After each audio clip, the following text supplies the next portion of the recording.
academia into the Chartered Institute. The Registrar CEO, Mr. Aki Morakinyayo, esteemed past presidents of the Institute, Chairman, Body of Bank CEOs, esteemed audience of the virtual platform, gentlemen of the press, distinguished ladies and gentlemen.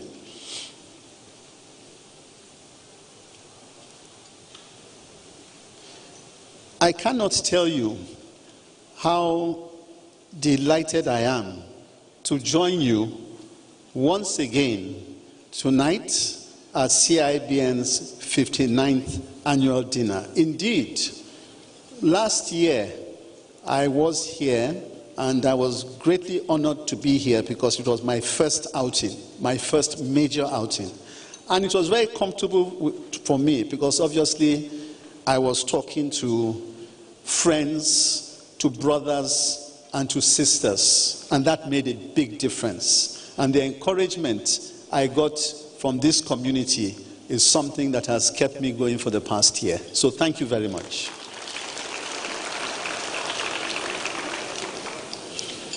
My gratitude goes to the leadership of the CIBN, led by its president, Professor Pius Olanrewaju, and the registrar for the gracious invitation.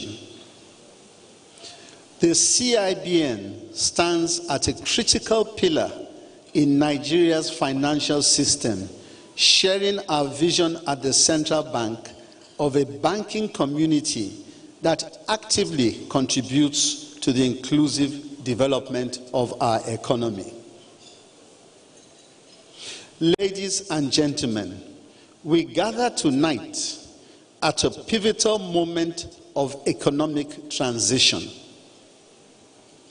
The reforms we have undertaken over the past year have been both challenging and essential. 1 year ago, I shared with this audience, many of whom are here tonight, that through targeted policies, transparent market operations, effective coordination between monetary and fiscal authorities, and a commitment to rebuild trust, we would stabilize the exchange rate, curb inflation, strengthen banks' capital buffers, and foster an environment conducive to the success of both businesses and individuals.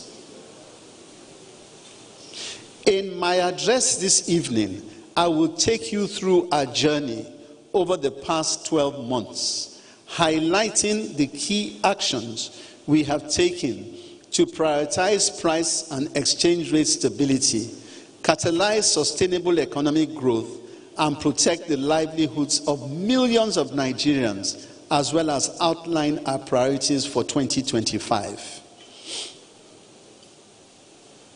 Let me start by acknowledging a reality we all recognize. While these reforms have delivered progress, many Nigerians still grapple with rising costs and limited opportunities. From traders in Aba to farmers in Taraba, people across the country are striving to build better futures despite significant challenges. I want to assure you that at the central bank, every decision we make is driven by a commitment to serving the best interests of the people. That is why we will continue strengthening our internal capacity and processes to ensure our decisions remain firmly rooted in evidence-based analysis. To fully grasp Nigeria's challenges, we must consider them within the broader global context. As you are aware, the world economy has weathered significant storms over the past 2 years following the COVID-19 pandemic. the impact of the Russia-Ukraine war on energy and food prices, the surge in global inflation, and the subsequent tightening of monetary policy in advanced markets. These factors have led to a withdrawal of capital flows from emerging markets, creating new challenges for economies like ours. In 2024, we have seen signs of improvement. Global inflation is projected to decline to 3.5% in 2025, down from its peak of 9.4% in 2022. Major central banks are gradually easing their monetary conditions, and this shift is slowly reopening access to international capital markets for emerging economies. However, global growth remains subdued at 2.6%, hindered by geopolitical tensions, China's economic slowdown, and growing trade fragmentation. Sub-Saharan Africa has seen modest growth of 3.6% this year, while still lagging pre-pandemic levels.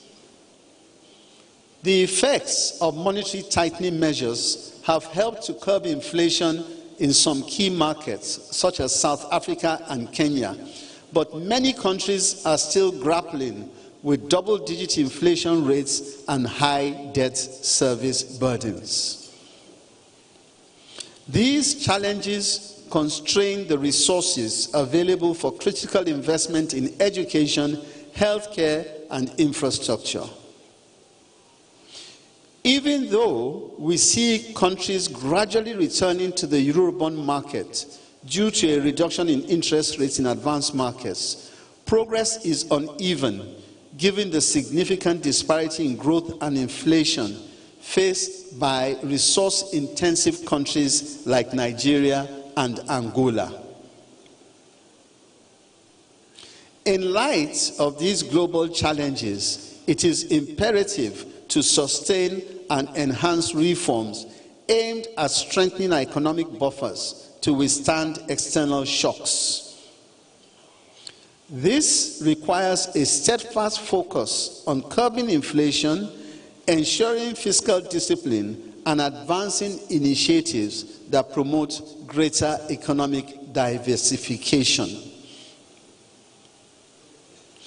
Upon assuming office in October 2023, we prioritized reforms to rebuild Nigeria's economic buffers and strengthen resilience.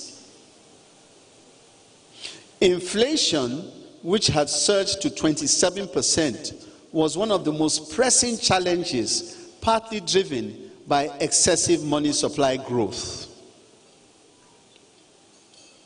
While our GDP growth had stagnated at a meager 1.8% over the previous 8 years, money supply, on the other hand, expanded rapidly, averaging about 13% growth annually.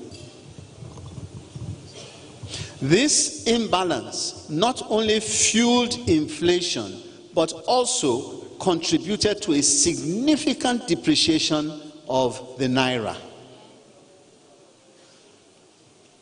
As we all know, inflation creates uncertainty for households and businesses, acting as a silent tax by eroding purchasing power and driving up living costs.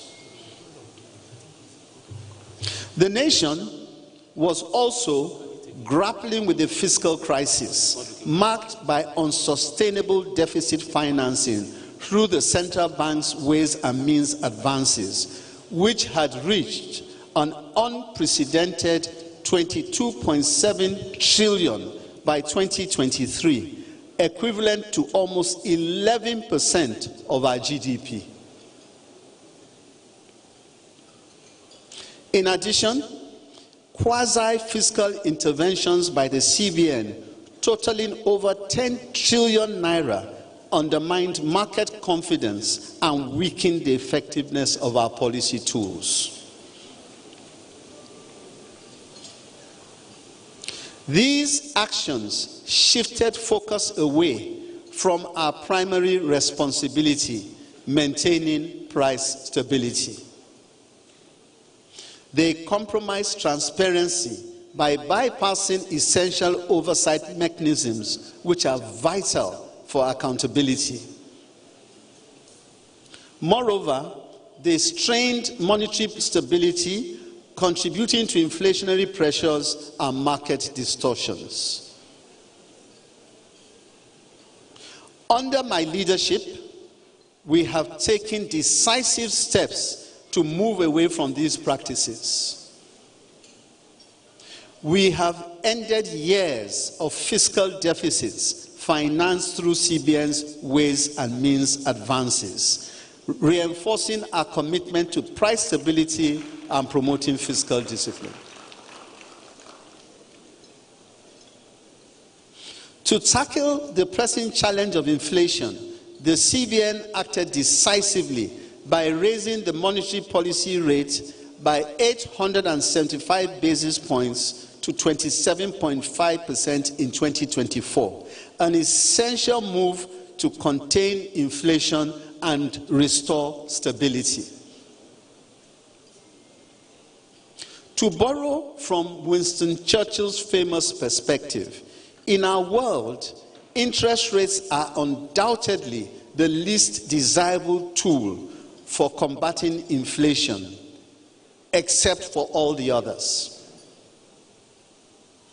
I fully recognize the challenges that higher interest rates impose on businesses and families. However, these measures are not intended to be permanent. We are closely monitoring the data, and as inflation shows sustained signs of improvement, something we expect in the near future, we will adjust rates accordingly. Our tight monetary policy stance has altered the previous dire trajectory, and we expect a downward trend in 2025. Inflation remains unacceptably high, but the signs are encouraging, particularly given that the full effects of monetary policy typically take 6 to 9 months to impact the consumer sector. Our commitment is unwavering. We will prioritize price stability until its benefits are felt by every Nigerian.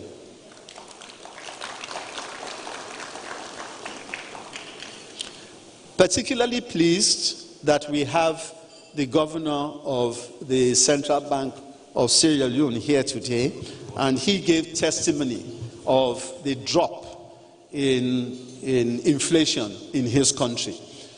And it's a clear testimony to the fact that these things are possible. And in the case of Nigeria, it will happen.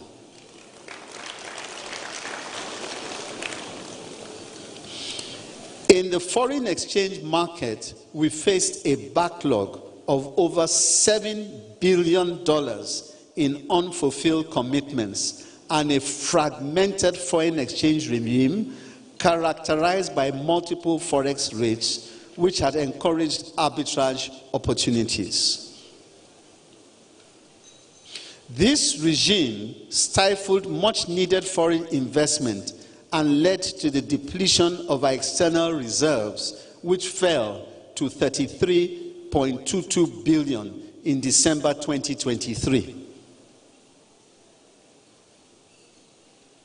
I'm sure many of you can remember that those were very, very dire times when there was a lot of panic in the market. It must also be understood that the cost of the foreign exchange subsidy regime is estimated to far exceed that of fuel subsidies. In 2022 alone, the potential revenue loss due to a less flexible FX regime was approximately 6.2 trillion naira, compared to 4.5 trillion from fuel subsidies. i.e., we have all been complaining about the loss to governors, to the government, federal government's coffers from the fuel subsidy. Yet, the subsidy and the losses from the FX regime that we used to have in the past far exceeded that of the fuel. The real elephant in the room was the losses coming from the FX regime. These funds could have significantly contributed to critical investments in education, healthcare, and infrastructure development. Our response to this situation: over the past year, we have undertaken critical reforms to unify Nigeria's exchange rate, eliminating distortions and restoring transparency. This unification has enabled us to clear the outstanding foreign exchange obligations, giving businesses ranging from manufacturers to airlines the confidence to plan and invest in the future. Ladies and gentlemen, if you look at the rates over the past, from June to about now, you find they've been relatively stable.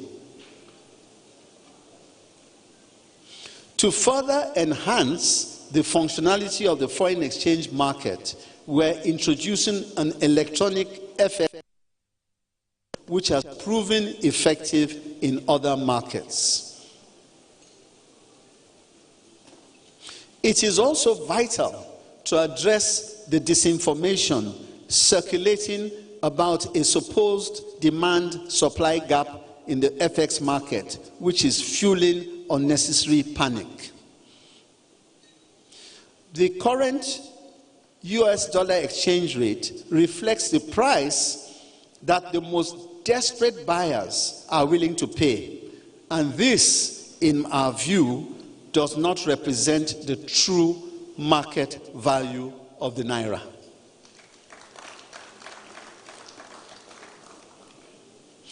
It is our expectation that the introduction of the electronic matching system will correct these distortions by enhancing price discovery process.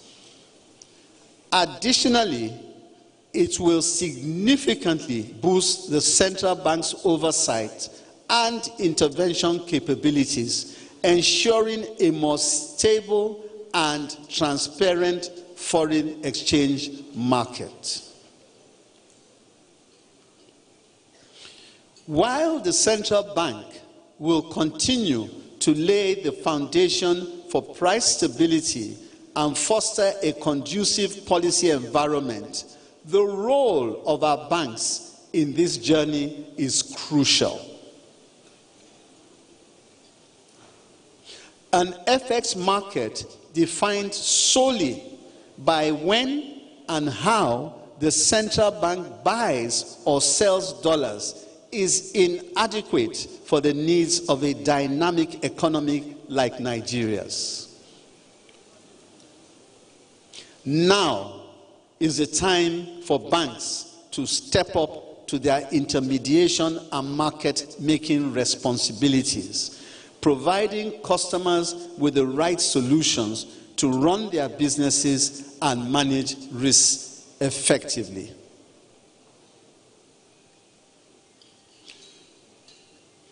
We are not oblivious to the challenges of the past decade, including the japa of experienced professionals in the financial sector. This moment presents an opportunity to rebuild our competency framework, re-educate staff, and return to best practice training. Re-education is critical, Concepts like willing buyer, willing seller have been misinterpreted, and the market has forgotten that at least one counterparty in a transaction must be an authorized dealer. We must restore these standards and uphold industry ethics. We will also prioritize capacity development and continuous education at the Cibn, which is home to many talented individuals. A couple of words on why, in my view, it is not a good idea to japa at this stage. Two reasons. One, those who may decide they are going to do that, they'll sell and get rid of their assets. You'll be doing it for cheap. And you'll find that those predators who are outside looking for bargains will come and take it and put it in their pocket and wait for the turnaround and sell and go away. Number two, you want to be part of the solution. You want to be part of the solution. And this is the time that we need all hands on deck. There are opportunities in the market today, which I must say, from my experience over the past year, and well, perhaps more so over the past 6 months, a lot of interest from the outside in what is going on in Nigeria and in taking positions in certain assets. So they see the opportunity, and we who are here should be part of the solution and hold on to our assets for the better days, which will come. The ethics and professionalism of bankers and treasurers are under constant scrutiny, which is why we have introduced the FX Global Code for all authorized dealers and market participants. I urge this institute to take the lead in upholding and demonstrating the highest standards in the industry. At the central bank, we have intensified surveillance of market activities to ensure compliance and eliminate bad actors who attempt to undermine the system. Together, we must build a market based on strong governance and transparency. As regulators, we will maintain a zero-tolerance approach to compliance violations.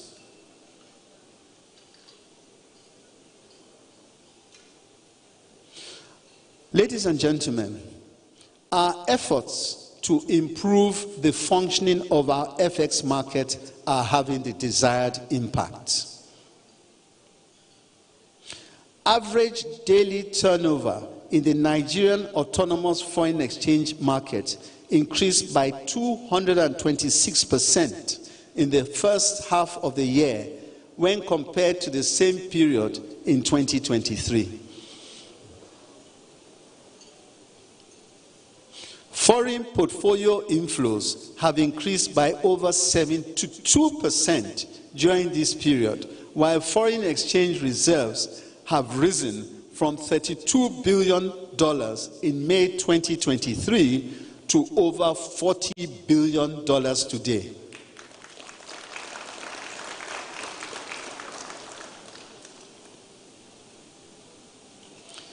This represents the equivalent of over 17 months import cover and marks the highest reserve level in nearly 3 years. You can clap for yourselves again.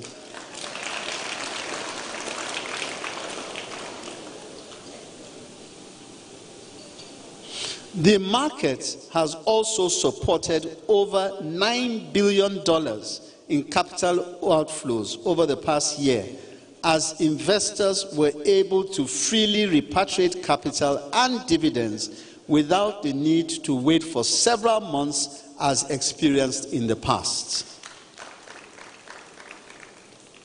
Please clap again.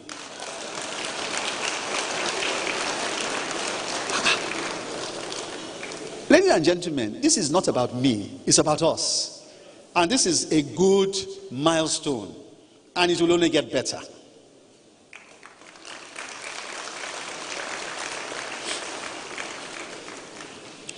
These results reflect improved confidence in the reforms we have embarked on. In addition, we witnessed a $6 billion current account surplus in the first half of 2024 as a result of the impact of these reforms.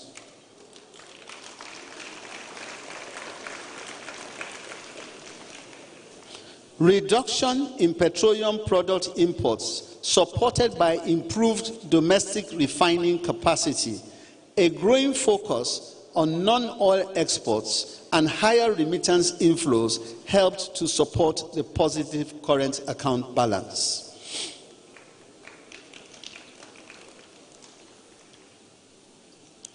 An enabling policy environment has led to a doubling of monthly remittances from an average of $300 million in 2023 to nearly $600 million in August 2024. We are committed to further integrating the Nigerian diaspora into our financial system, exemplified by the introduction of the non-resident BVN registration. We expect our financial institutions to develop products that not only enable the diaspora to support their families, but also provide opportunities for savings and investment in Nigeria.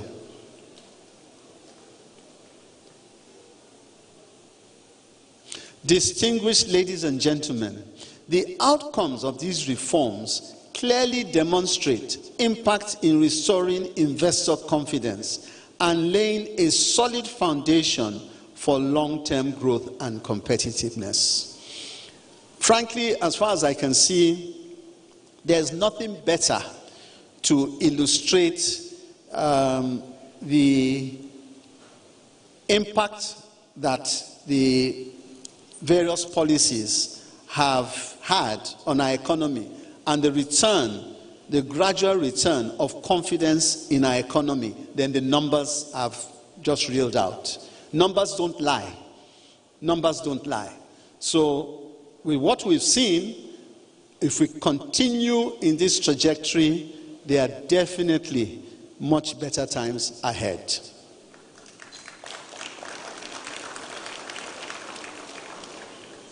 These all contribute in no small way to the stability of our financial system.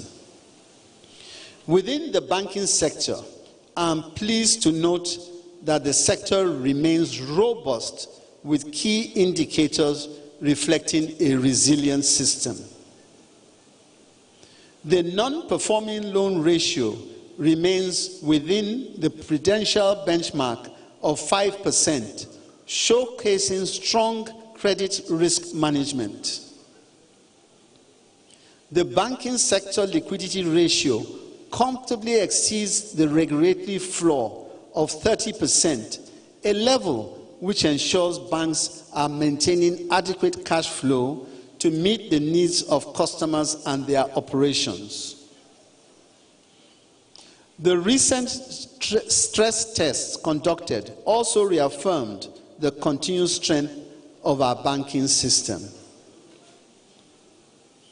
To ensure that our banking system can effectively support the growth of our economy, efforts to strengthen banks' capital buffers were announced in 2023 with a 2-year implementation window.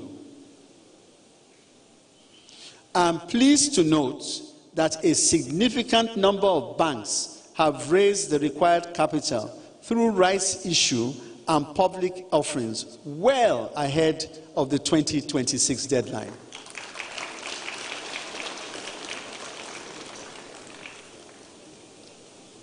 I believe that the banking sector is in a strong position to support Nigeria's economic recovery by enabling access to credit for MSMEs and supporting investment in critical sectors of our economy. In the same vein, other financial institutions, OFIs, hold significant potential to drive productivity and economic growth by expanding access to credit and financial services for underserved individuals and businesses. To unlock this untapped potential, we aim to strengthen key institutions, particularly primary mortgage banks, PMBs, and microfinance banks, MFBs, to enhance their efficiency and impact. Our strategy includes implementing model mortgage foreclosure laws to stimulate lending and reduce delinquency, integrating PMDs and MFBs into the GISI platform to minimize non-performing loans, and leveraging development finance institutions more effectively to provide increased on-lending facilities to well-managed OFIs. The Nigerian payment system has been ahead of many advanced economies, yet has not always received the recognition it deserves.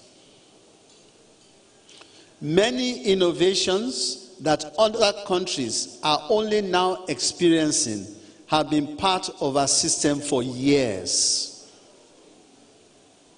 We must celebrate these successes as they contribute to building our global reputation.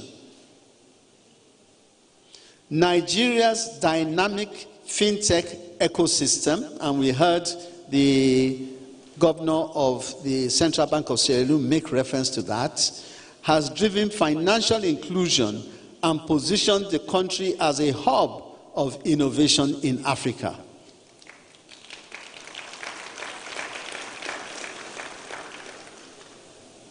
Despite a challenging external environment, Nigerian fintechs continue to shine, attracting significant foreign investment, and several have achieved global unicorn status this year.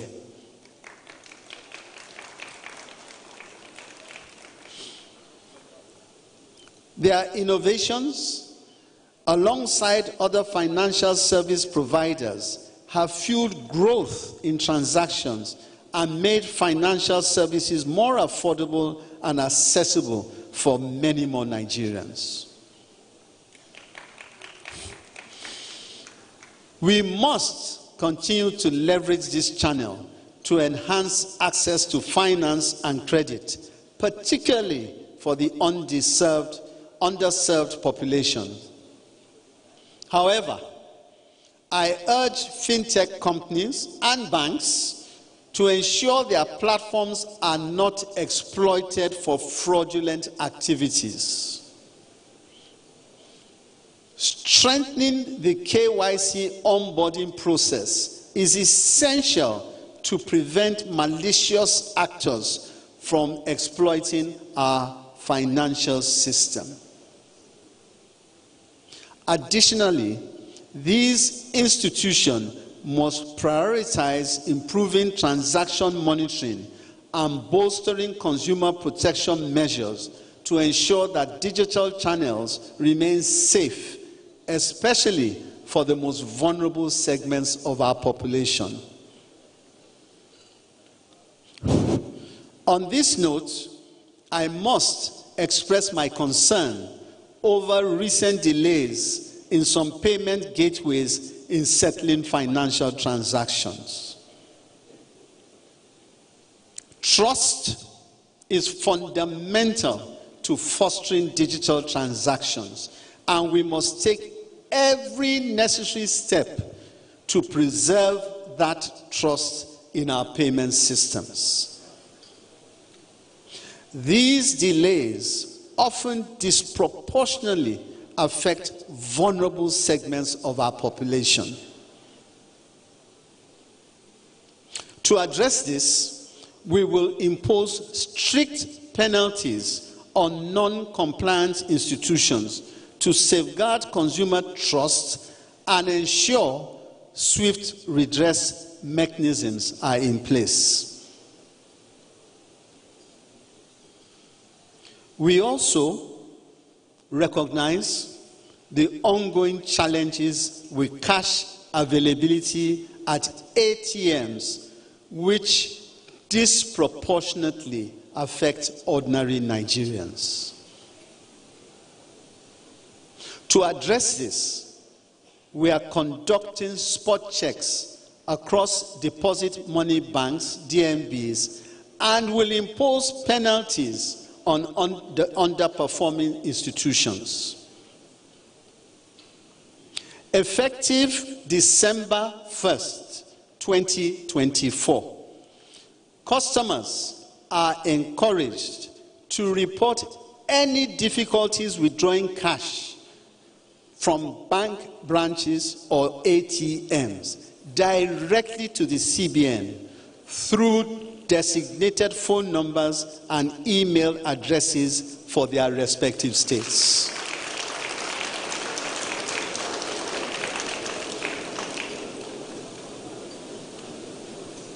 Guidelines will be distributed widely to raise public awareness. We also urge full regulatory compliance by all stakeholders, including mobile money operators and POS agents, to promote digital transaction channels and improve service delivery. I repeat, financial institutions found engaging in malpractices or deliberate sabotage will face stringent penalties. The Cibn will continue to maintain a robust cash buffer to meet the country's needs, particularly during high demand periods such as the festive season and year-end. Our focus is on ensuring a seamless cash flow for Nigerians while fostering trust and stability in the financial system.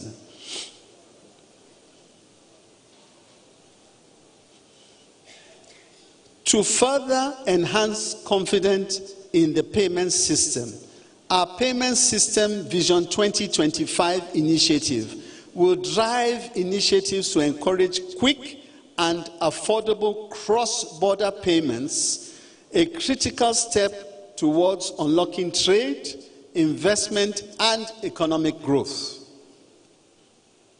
Additionally, the e-Naira, our central bank digital currency, CBDC, holds significant growth potential.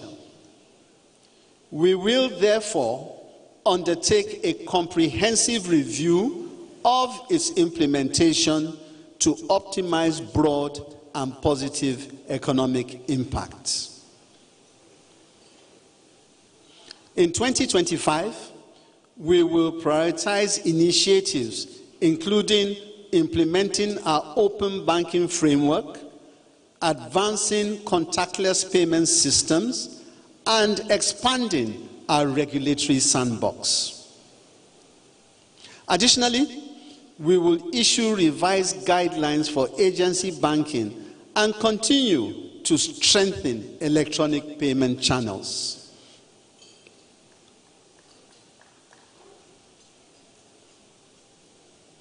Regarding Nigeria's inclusion on the Financial Action Task Force, FATF, which I'm sure many people are concerned about.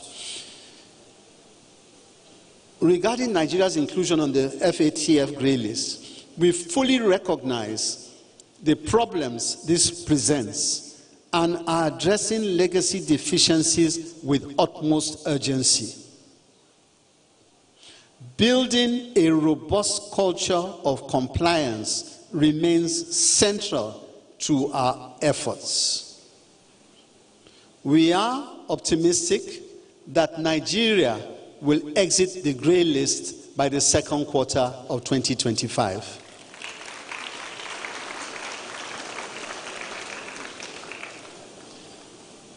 Today, we face significant challenges: money laundering, cybersecurity threats, fraud, corruption, and disparities in financial inclusion. The cost of inaction is profound. Fraud undermines confidence, corruption erodes trust, and money laundering perpetuates organized crime. As you may have noticed by now, compliance is a recurring theme in this speech, reflecting its critical importance to our mission. The compliance culture I envision for our industry is one where, one, executives and boards set the tone by making compliance a strategic priority, championing zero tolerance for breaches, just in policy but in practice. Two, financial institutions anticipate vulnerabilities and proactively address risks in areas susceptible to abuse. Three, teams are educated to recognize red flags and encouraged to report concerns about fraud, money laundering, or unethical behavior, knowing that they are protected. Four, institutions know their customers and partners, conducting enhanced due diligence, especially for high-risk clients, politically exposed persons, and vendors, ensuring operations are not conduits for illicit funds. And five, the industry collaborates to combat systemic threats, sharing information on emerging risks, cooperating with law enforcement, and maintaining open communication with the central bank and regulators. Starting in 2025,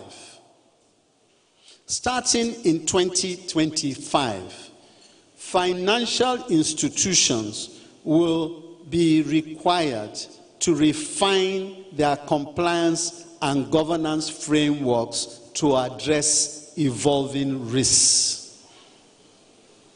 We are enhancing regulatory effectiveness and accountability, as demonstrated by recent changes to our supervisory and enforcement approach.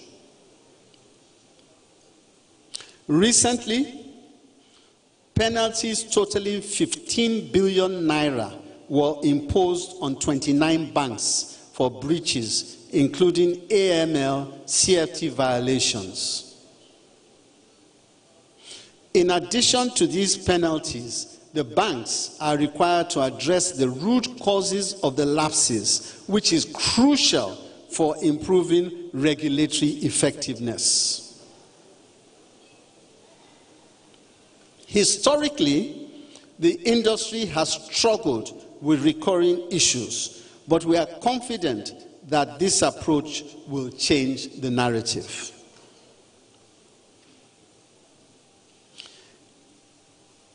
Ladies and gentlemen, a bank that prioritizes compliance does more than protect itself. It strengthens the entire financial ecosystem to the benefit of all. It directs financial resources toward growth, innovation, and prosperity rather than crime and corruption. Together, we must exceed standards, demonstrating to the public and the world that we are stewards of integrity and trust.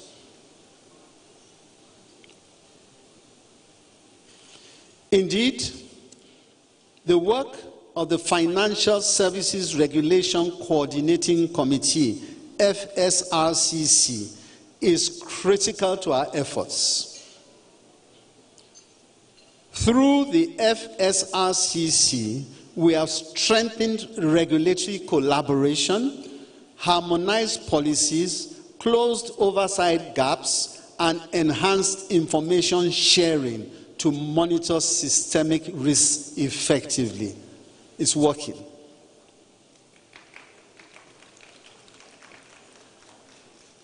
These efforts have been instrumental in preserving the stability and soundness of Nigeria's financial system.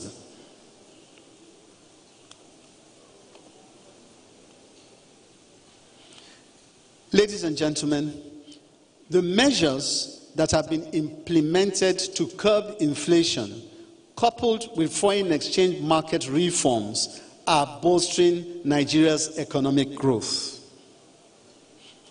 In Q3 2024, the economy grew by 3.46% compared to 2.54% in the same period in 2023.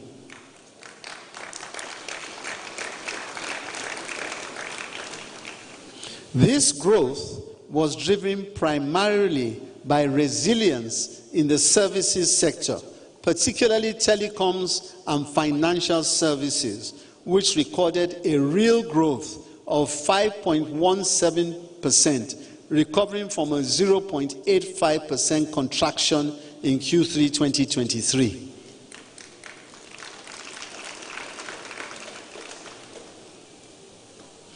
Improved oil production and increased domestic refining also contributed to growth. However, agriculture and manufacturing continue to underperform. Targeted support to these critical sectors is vital to reducing inflation, creating jobs, and boosting overall output. The case for economic diversification, ladies and gentlemen, has never been more urgent. Has never been more urgent. Reliance on a single sector is simply unsustainable. The consequences of neglecting diversification are clear. As the saying goes, we cannot reap where we did not sow. At the central bank, we are committed to collaborating with fiscal authorities to foster growth across key sectors and deliver meaningful progress for all Nigerians.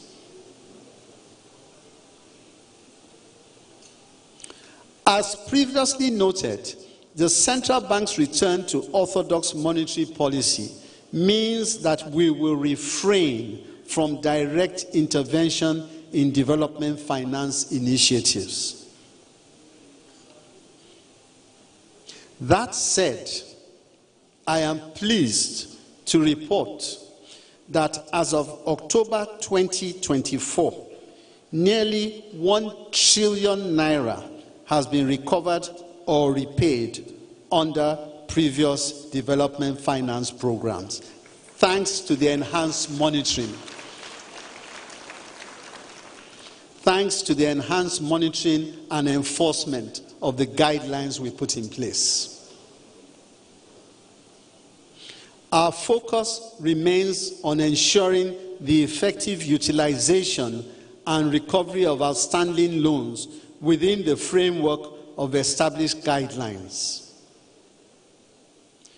While development finance has a role in an economy like Nigeria's, it must be approached with proper governance to achieve meaningful impact. Looking ahead, we are exploring indirect funding strategies through development finance institutions, focusing on accountability, transparency, and oversight to drive sustainable development.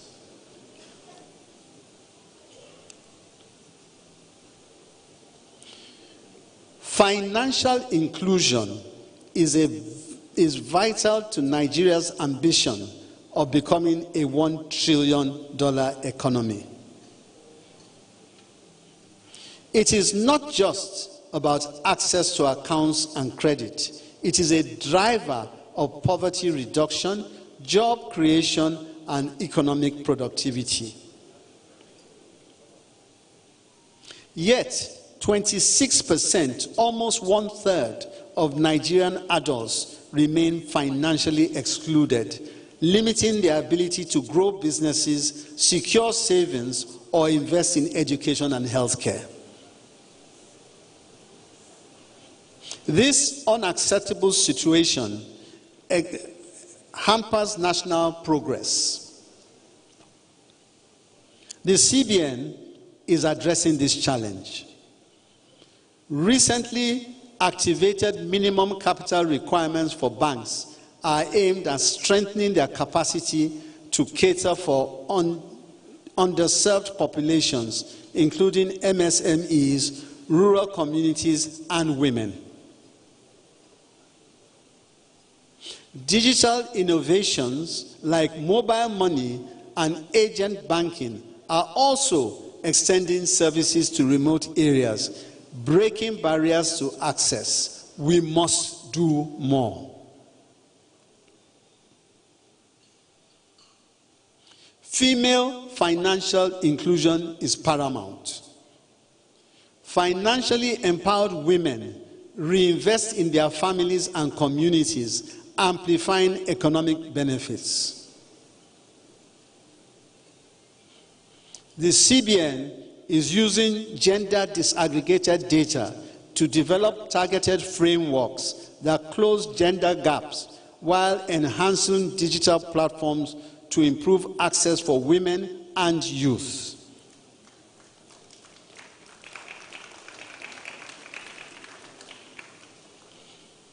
With the launch of the Cibn Women Financial Inclusion Data Dashboard, all regulated entities now have a centralized platform to report products and services tailored to the women's market segment, ensuring accountability and progress in bridging this critical gap.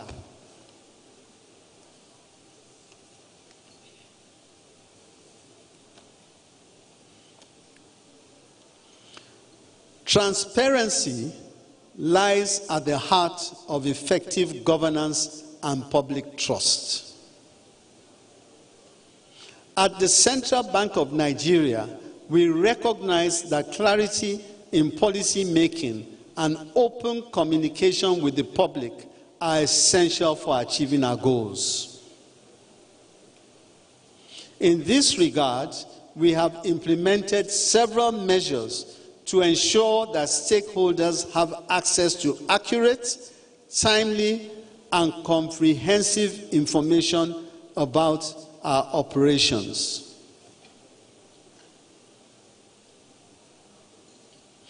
Ladies and gentlemen, you will observe that at our regular MPC meetings, we make it a point of duty to have a question and answer session where we discuss very openly and very candidly the issues that pertain to the central bank and the economy at large. This is something that we are going to, this is a means of communication that we are certainly going to maintain and perhaps even deepen.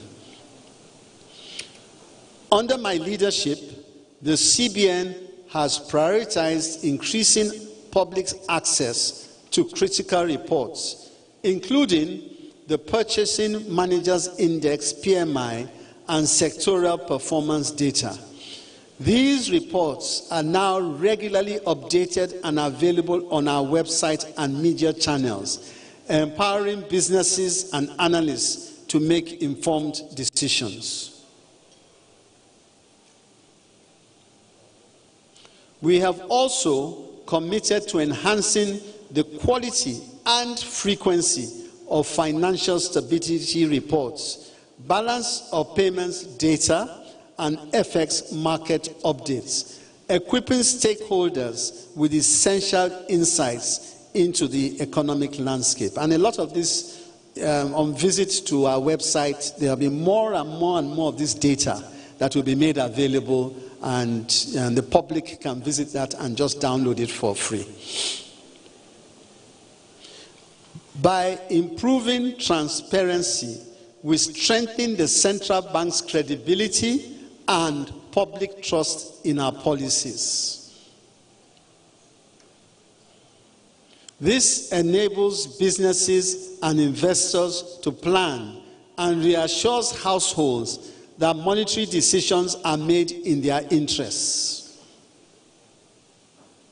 It ensures accountability through open communication and constructive feedback. And I must say at this point that a good number of the things that we have done in the central bank over the past year have come as a result of dialogue, listening to users, and implementing some of the things that affect them the most.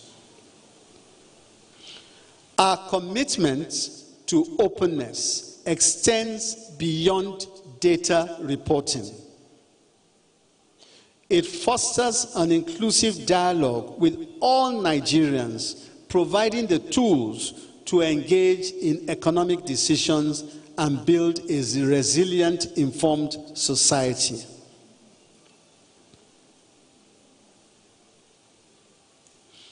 Over the past year, I have engaged with many critical stakeholders across various sectors.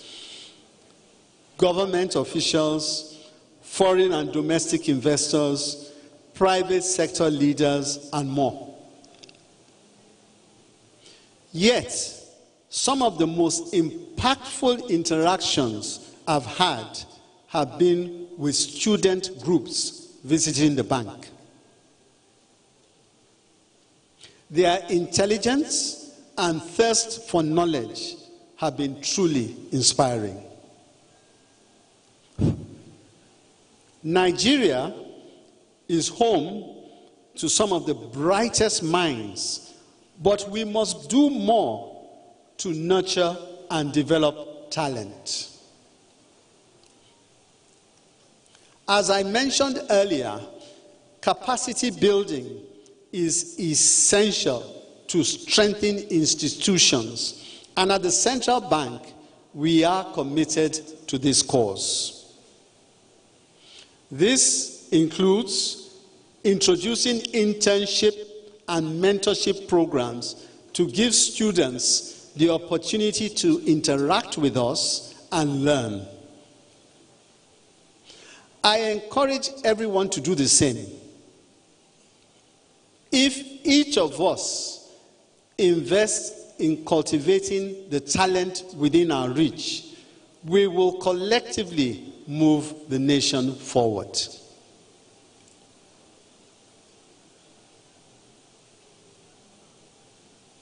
Distinguished guests, as I conclude, and some of you may be forgiven to say it's about time too,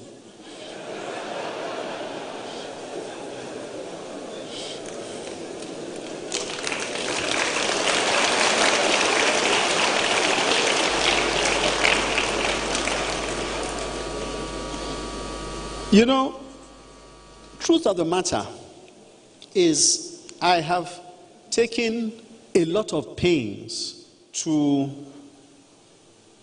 go through all the different efforts that we've adopted at the central bank over this past very difficult year, frankly, very difficult year indeed, and to give some idea of what we see into the future. Why am I doing it at this forum, at this particular forum? The answer is very simple. Because we appreciate the fact that some of these concepts are relatively heavy, relatively dense. We appreciate that fact. And we also appreciate the fact that we need advocates. People who understand these things and can talk about them. And what a better place to do that than at this forum.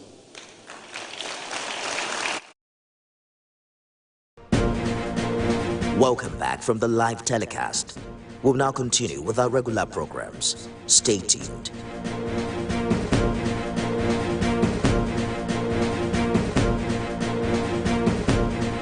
Hello, TVC Communications. How can I help? What makes TVC the right choice for my business? Excellent question, sir. Let me share some exciting facts with you. Start your day on TVC Entertainment with Wake Up Nigeria, a family and lifestyle show. Your view empowers women globally. It's your view, let it count. Entertainment Splash delivers the hottest celebrity trends. On TVC News, we keep you informed with breaking news and in-depth analysis of events shaping the world. I will continue to speak the truth. TVC News at 7 and TVC News at 10 p.m. delivers the most important stories of the day. Max FM, your hit music radio station, captivates listeners daily across Lagos and Abuja, making every commute more enjoyable. Adaba 88.9 FM is not left out, as it is the voice of Southwest. And on TVC Digital, we reach to million viewers daily. All together, pulls in over 17 million viewers daily. Contact us on 0707-272-8338 or marketing at tvccommunications.tv. Partner with TVC Communications today. Let's grow together. We're interrupting this program to bring you a live telecast. Our regular programs will continue shortly. Please stay tuned. We work assiduously, and thank God Alhaji Saleh is here with the former CG, and it looked as if we were not going to succeed. The bill was rejected 4 times. President declined assent 4 times, and I took it up 4 times. And God help us with the support of the service, and is now a law. Those of you here today, after my brother exits, maybe by 2027, one of you will also wear the uniform and sit on that seat. I want to say this because I'm on camera. Nigeria Customs Service is challenged with personnel. If the pyramid supposed to go from, look bigger from down upwards, but the pyramid is looking bigger from up down. That is to tell you, many officers will exit if something is not done on time, to either extend their time, to train this young one just coming, because by 2026, there will be no senior officers in the custom. So the remaining people will be very young, so they need mentorship. Somebody who will come